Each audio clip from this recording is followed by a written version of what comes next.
This is a really extraordinary moment for me and Brian, and we're really thrilled to have everyone here tonight. One of the interesting things about organizing an exhibition is that you go from concept to reality.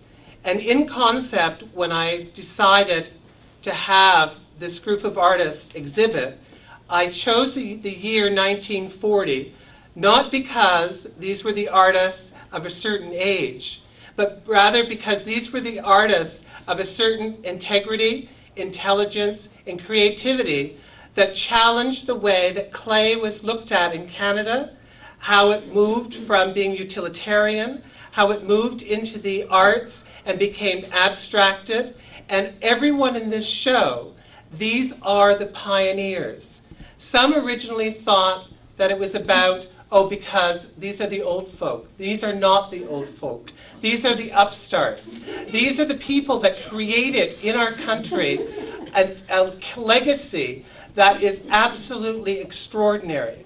When we look at the art history and we look at 1943 and we look at Les Automatistes in Quebec, the painters. 1953, we look at the Painters 11. Prior to that, we look at the Group of Seven. All of these people were pioneers, and all of them created an energy in how we look at our country. However, clay artists, because they started the avant-garde that little bit later, this is the next wave. These are the people that we are going to really, really come to recognize as being the pioneers, recognizing them for that. Because in 1945, which will be the next birth year in 5 years, those people, that short span between 1940 and 1945, many of the people in this show mentored that group.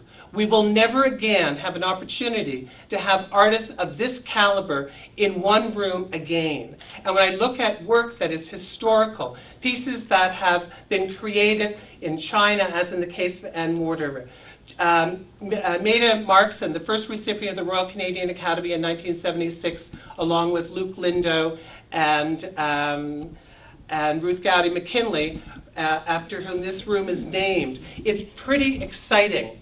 I want to thank all of you for partaking, both artists who are here and putting together and helping me put together the show, and also in putting together the show, many of them joked and said, oh yeah, well, it's a good thing that you're not giving us too much notice.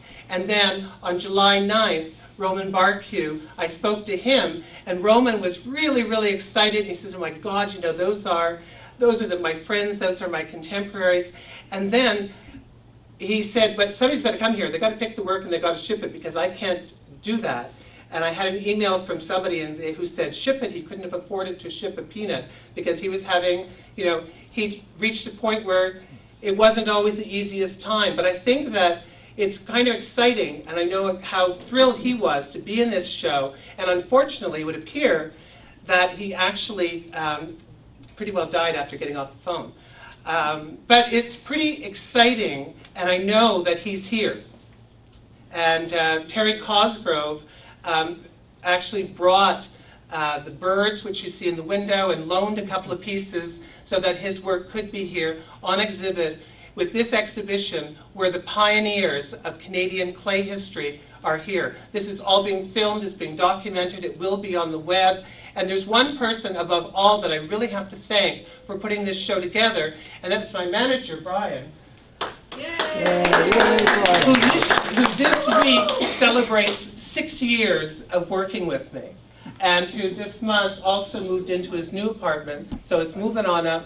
But again, to all of you, clients, friends, and artists, thank you so much for giving me the opportunity to showcase your work.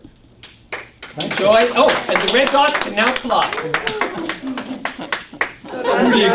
Who do you get the red dots from? Oh, he gets a red dot. Well, just a second.